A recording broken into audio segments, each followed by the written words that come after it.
está José Luis Vargas Valdés, ex magistrado, expresidente del Tribunal Electoral, aunque él dice que sigue siendo presidente. Magistrado, estamos hechos un lío. Buenas tardes, primero que nada, buenas noches. Hola Pepe, buenas noches, un gusto saludarte.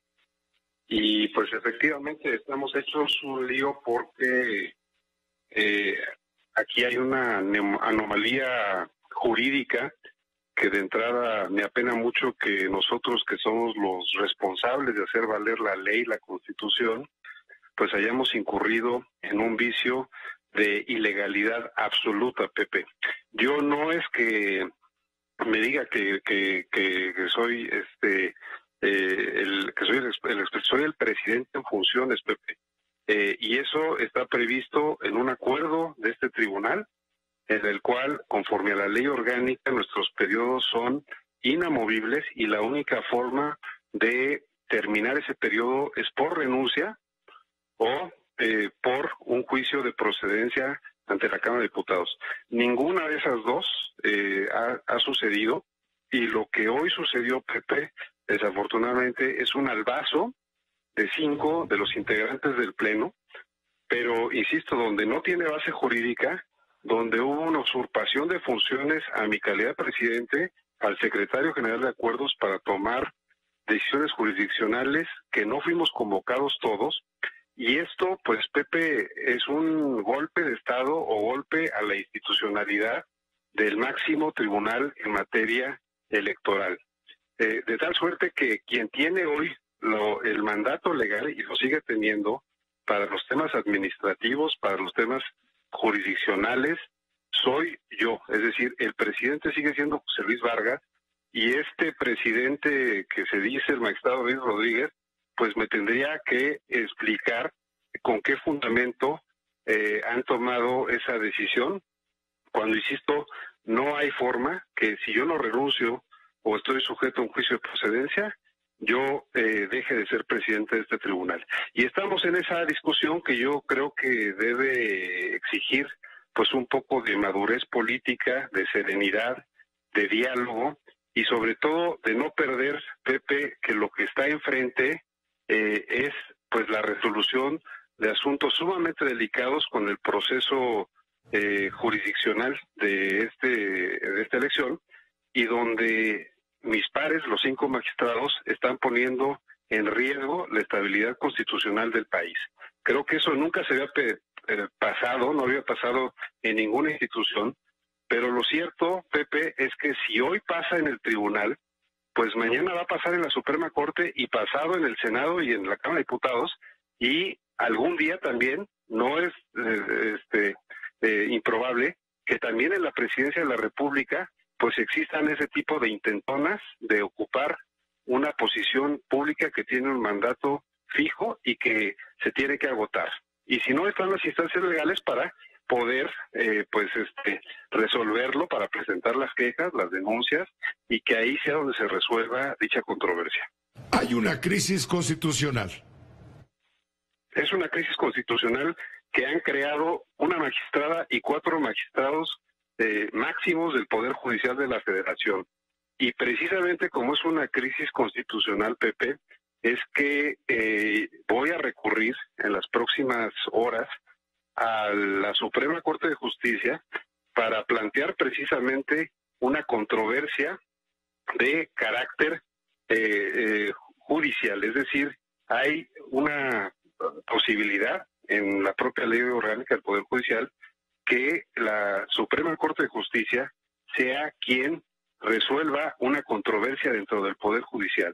Y creo que tendrá que ser un órgano imparcial, insisto, y por las vías institucionales, quien determine quién tiene las condiciones de ley para presidir este tribunal.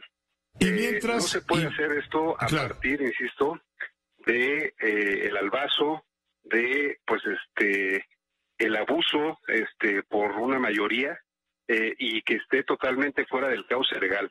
A mí me apena mucho estar en esta situación, porque creo que nuestro primer deber es aplicar la ley y dar el ejemplo. Y lo que hoy mis pares están haciendo es justo lo contrario.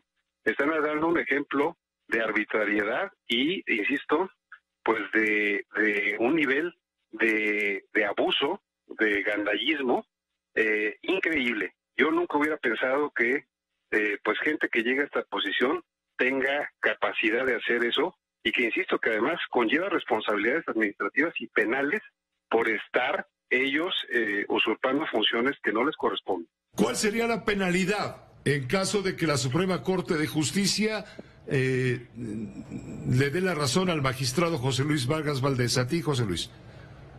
Pues la penalidad, creo que lo primero es que les quede claro que hay una presidencia en funciones y que ellos tienen que acatar ese mandato que se dio por la vía democrática e institucional en esta institución. Y luego, evidentemente, pues desahogar todas las vías legales que expliquen por qué hoy hubo una sesión sin convocatoria formal de ley, habiendo un presidente, es decir, hubo una convocatoria y una sesión totalmente fuera del margen de la ley, Pepe. Resolvieron asuntos jurisdiccionales sin potestad jurisdiccional, porque no fue una sesión pública del Pleno del Tribunal, fue una sesión de un grupo de 5, que sí son mayoría, pero que no podemos nosotros hacer a un lado las formalidades que exige la ley. Yo me estoy apegando estrictamente a lo que dice la ley. Ellos están ejerciendo una mayoría abusiva y, por supuesto, con una finalidad de golpear a la institución y, en este caso, a la presidencia, que me parece que en un sistema democrático y constitucional no es tolerable. José Luis, finalmente una pregunta. ¿De qué te sirve ser presidente, magistrado presidente del Tribunal Electoral, si no tienes el apoyo de la mayoría de los magistrados? En este caso son 5 de los 7. Mira, Pepe, es una muy buena pregunta, porque la presidencia del tribunal tiene una serie de cuestiones administrativas y de representación, que es lo que a mí me compete como presidente. En el plano jurisdiccional, yo soy uno más de mis pares y las votaciones se toman por mayoría. Pero precisamente lo que esto deja ver, Pepe, es que la señora magistrada y los otros 4 magistrados lo que quieren es hacerse del poder por la administración del tribunal, es decir, por lo más básico, por los recursos, por los vehículos, por las plazas. Esa es su molestia, que estamos en un momento de transparencia y que yo he mandado una línea de austeridad, de transparencia y de máxima cuidado con los recursos públicos. Y eso los tiene muy molestos, porque quieren volver al momento de los privilegios, al momento de donde no hay control de nada, donde invitan a familias enteras a trabajar a un mismo departamento o área del tribunal. Y eso, Pepe, ya no corresponde. ¿Dirías que son ambiciosos vulgares? Pues yo no quisiera poner esas palabras, pero sí creo que están en un... si no nos explica esto, Pepe, si no es por esta avaricia que hay detrás, me parece que no se explicaría poner, insisto, al país y al Poder Judicial en nivel de complicación y de crisis constitucional, como lo he dicho. Pues muchas gracias, José Luis Vargas, gracias por tomar la llamada, estaremos en comunicación, vamos a ver qué sucede. Esto va a la Suprema Corte de Justicia, parece irreversible. Así es, Pepe, tiene que haber alguien con potestad que tenga esa autoridad para meter orden dentro del propio poder, y nuevamente vuelvo a lamentar que la institución que yo represento esté pasando por una cuestión tan vergonzosa frente a la ciudadanía. Muchas gracias y buenas noches. Gracias, Pepe. Esta fue una producción de Grupo Fórmula. Encuentra más contenido como este en radioformula.mx.